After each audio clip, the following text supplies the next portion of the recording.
You pull it out of your pocket dozens of times a day. You're probably looking at it right now. Your smartphone. It's a marvel of modern engineering. But hidden deep within its sleek circuitry lies a very dark ghost story. A story of the deadliest conflict since the Second World War. Welcome to the Democratic Republic of Congo. The year is 1998, and hell is about to break loose across the heart of Africa. 9 African nations and over 20 armed rebel groups are clashing in what historians ominously call the African World War. Over 5 million people will tragically vanish into the abyss of this conflict, completely devastating the region for generations to come. But if you read the official international headlines back then, you'd think this was purely a tragic ethnic struggle or a border dispute. News agencies claimed it was just violence spilling over from neighboring countries. But that was merely the cover story. The real truth. The truth was buried deep in the mud. By late 1999, the military strategies of all the invading armies completely shifted. They mysteriously stopped their rapid advancing on the capital city, and instead, the rebel groups started digging into the eastern jungles. Why? Because the ground they were standing on was quite literally worth its weight in gold. Actually, it was worth far more than that. Our Penguin Guide takes a closer look at a glowing tactical map. The battle lines weren't drawn by ancient ideological borders. Instead, the front lines perfectly outlined the hidden geological deposits of a dull, heavy, and incredibly rare mineral buried under the earth. The rebel commanders and warlords had suddenly realized something profound about modern warfare and global economics.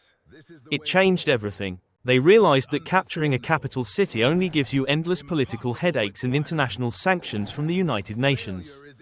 But capturing a muddy jungle mine, that gives you unlimited international currency, connecting you directly to the booming global tech market. Enter Coltan, short for columbite tantalite. To the naked eye, it looks like nothing more than a handful of boring, dark black gravel. But when refined, it becomes tantalum, a super metal that can store massive electrical charges while resisting extreme heat in tiny spaces. And right at the turn of the millennium, the entire world suddenly needed an absolute astronomical amount of this specific metal. Why? The dot-com bubble was inflating. The world was desperately demanding smaller cell phones, faster laptops, and the upcoming Sony PlayStation 2. Tech giants were panicking over potential component shortages. Almost overnight in the year 2000, the global price of coltan absolutely skyrocketed, from $30 a pound to nearly $400. For the armed groups in the Congo, this wasn't just a market fluctuation. It was a divine financial intervention. Suddenly, maintaining an army of insurgents didn't require secret backing from the CIA or the KGB like in the Cold War. It just required a shovel and a gun. The rebel factions completely restructured their operations from the ground up. They aggressively morphed from ideological revolutionary armies into heavily armed, highly organized, and hyper-violent mining corporations, operating completely off the grid. Military commanders essentially became the billionaire CEOs of their own brutal, jungle-based startups. They absolutely did not want to end the war. The war was the very mechanism that kept their lucrative business model functioning. Peace would mean regulations, taxes, and international oversight. Most importantly, a sudden peace treaty would mean the immediate loss of their massive, highly profitable, and completely unpaid forced labor force. The global tech boom, driven by innocent and eager consumers thousands of miles away, had accidentally funded an absolute humanitarian nightmare. The international community was completely blind to this. They were trying to solve a political crisis, while the warlords were running a multinational enterprise. The transition was complete. The battlefield was now a marketplace, and the currency was paid in mud, sweat, and coltan. So, how exactly do you run a highly profitable, multi-million-dollar mining enterprise in the middle of a completely collapsed state? You implement a ruthless system of militarized commerce. The rebel groups didn't bother bringing in heavy industrial machinery, or building complex logistical infrastructure like roads and power grids. Instead, they utilized a much cheaper, much darker logistical method. Forced artisanal mining. Imagine thousands of desperate civilians, rounded up at gunpoint, hacking at the earth with rusty pickaxes and their bare hands. These weren't professional miners working for a regulated company. They were simply local residents, like farmers, teachers, and children, forced into deep, highly unstable mud pits. The pure economics of this extraction model. were staggeringly efficient for the warlord commanders. Think about it from a purely cynical business perspective. Our Penguin Guide does the math on a clipboard. The overhead costs were essentially zero. The miners were paid in meager scraps of food, or absolutely nothing at all.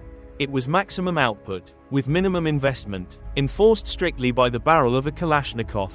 The rebel commanders set up highly complex taxation systems right at the edge of the pit. They took a massive, non-negotiable cut of whatever black gravel was pulled from the dirt. It might have looked like a chaotic scene to an outsider, but it was highly organized from a financial standpoint. The conflict zones in the Kivu regions rapidly transformed into a vast network of highly guarded, decentralized profit centers. This wasn't senseless violence anymore. It was targeted, calculated operational management designed to strictly maximize the daily yield of coltan. Before any rival military factions could sweep in and seize the territory, the extraction architecture was complete. But now, they had a new problem. Having mountains of extracted coltan sitting in the deep jungle is absolutely useless if you can't transport and actually sell them. This is exactly where the supply chain transforms from simple extraction into an absolute masterpiece of illicit cross-border logistics. The rebel groups urgently needed to get the minerals out of the chaotic, war-torn Congo and safely into the global market. Enter the neighboring military forces of Rwanda and Uganda, while publicly claiming to be inside the Congo purely for national security. Their top military officers quietly established some of the most sophisticated, highly lucrative smuggling networks seen in modern history. To move the sheer volume of rocks, they set up dozens of hidden, unpaved dirt airstrips scattered deep across the thick canopy of the eastern Congo. Small, heavily battered cargo planes, often piloted by opportunistic foreign mercenaries, would suddenly drop out of the sky and land right in the mud. They would hastily load up tons of raw, unprocessed coltan rocks, and immediately fly back out, completely under the international radar. The destination for these secret jungle flights: the bustling, rapidly developing capital cities of Kigali in Rwanda and Kampala in Uganda. Once the smuggled minerals physically crossed the border into these countries, a very dark kind of bureaucratic magic happened behind closed doors. Official paperwork was completely forged. Counterfeit certificates of origin were freshly printed by corrupt customs brokers who never asked questions. Suddenly, the muddy coltan illegally extracted from a violent war zone was officially transformed into a perfectly legitimate, clean export of Rwanda or Uganda, countries that geologically possessed almost zero natural coltan deposits within their own borders. A true statistical miracle. It was a massive, state-sponsored money laundering operation, but instead of washing cash, they were literally laundering raw earth. Our Penguin Guide stamps a giant, approved, label on a dirty rock. The illicit supply chain had successfully connected the jungle to the global market. Now that the coltan is officially documented as legal and out of the immediate conflict zone, it still desperately needs to be industrially processed. The heavy bags of black sand are loaded onto massive commercial cargo ships in Mombasa or Dar es Salaam, disappearing completely into the vast ocean. They blend flawlessly into the endless stream of global maritime trade. Their final destinations: the massive, high-tech chemical refineries in Asia, Europe, and Kazakhstan. Here, the raw Congolese coltan undergoes an intense transformation. It is melted down, treated with highly toxic industrial acids, and purified into tantalum powder. This harsh chemical refining stage is the ultimate corporate cleansing process. The raw minerals from the Congo are dumped into a giant industrial vat, and deliberately mixed together with completely legal, clean minerals imported from heavily regulated places like Australia or Brazil. Once they are melted down together, it becomes scientifically and legally impossible to trace their exact geographic origin. The metaphorical blood on the rocks is effectively washed away completely. The massive international refineries purposely do not ask too many questions about where their cheap raw materials actually come from. Plausible deniability is profitable. Their primary business objective is simply to buy the cheapest raw materials globally available, ruthlessly maximizing their own corporate profit margins at any cost. Our Penguin Guide thoughtfully watches a complex corporate flowchart, where heavily guarded, dirty rocks go into one side of a giant factory, and pristine, shiny silver powder comes out the other. This highly valuable, incredibly heat-resistant tantalum powder is then meticulously packaged and aggressively sold. to specialized electronic component manufacturers all over the developed world. These precision manufacturers take the silver powder and mechanically press it into the tiny, complex capacitors that meticulously regulate electricity in modern electronic circuits. By this point in the global journey, the supply chain has become completely opaque. A thick, impenetrable wall of international corporate bureaucracy completely shields the brutal truth from the final buyer. The dark transformation from a warlord's bloody conflict mineral into a sleek, indispensable technological component is now finalized. The tech giants are ready to buy. These clean, completely untraceable tantalum capacitors are now shipped in massive bulk to giant, pristine electronics assembly plants located all over the world. Here, robotic arms meticulously solder them deep into the bright green motherboards of the shiny new digital devices we constantly crave. The global tech giants, the famous brands whose iconic logos we instantly recognize, purchase these tiny components by the absolute billions every single year.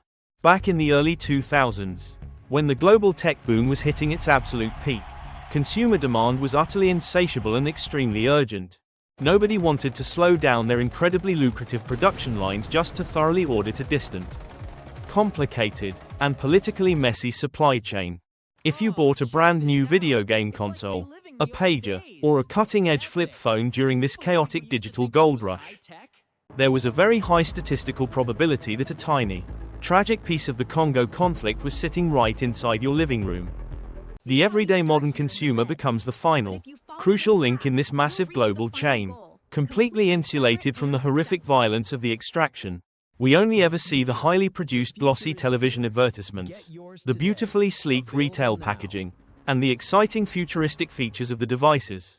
We almost never see the dark origins. Our curious penguin guide holds up a brand new smartphone, gently peeling back the glowing glass screen, to visually reveal a tiny, dark, muddy rock still dripping with jungle dirt hidden inside.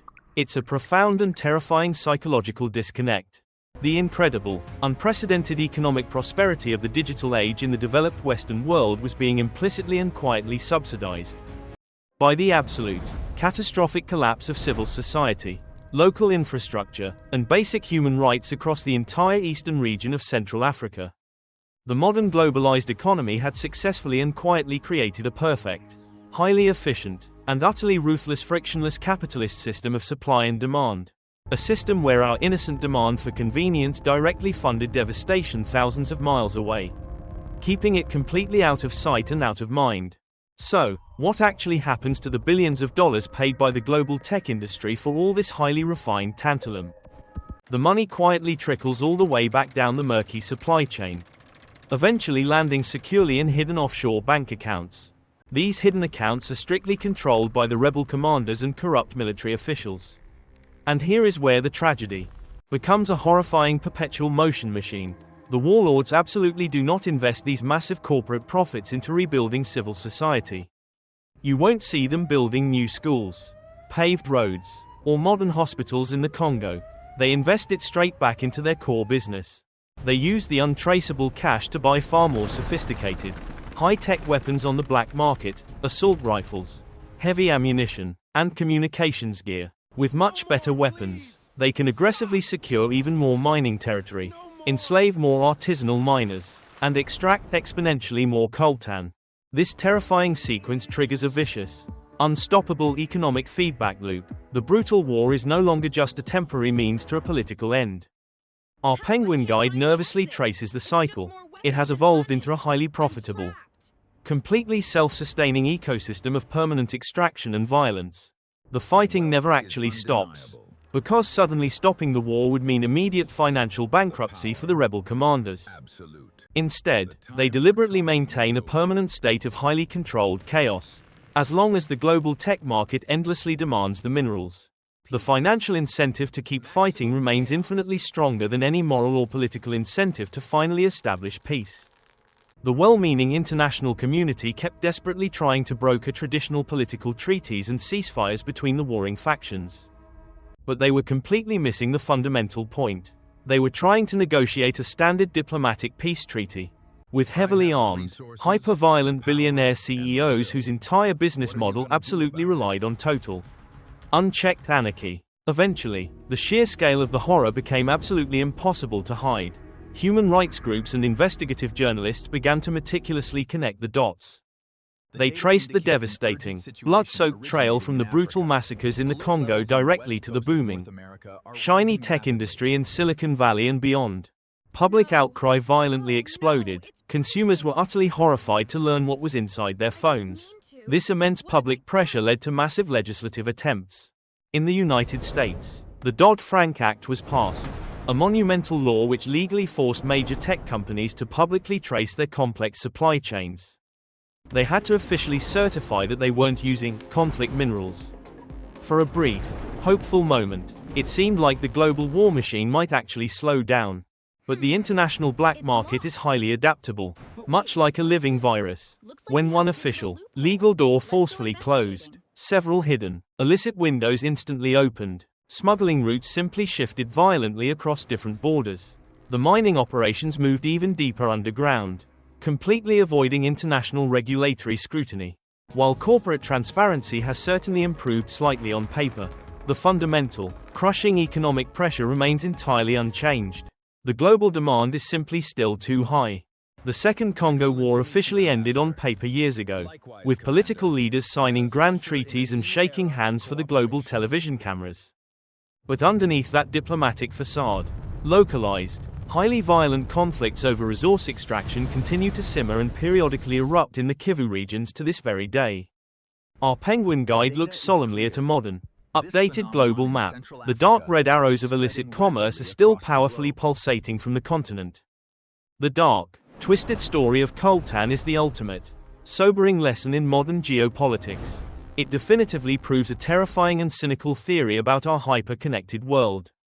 It visually proves that modern violence isn't always driven by ancient ethnic hatreds, religious differences, or grand, sweeping political ideologies like we desperately want to believe. Sometimes, the most brutal, devastating conflicts are driven entirely by the relentless, cold, and highly calculating logic of global supply and our insatiable consumer demand.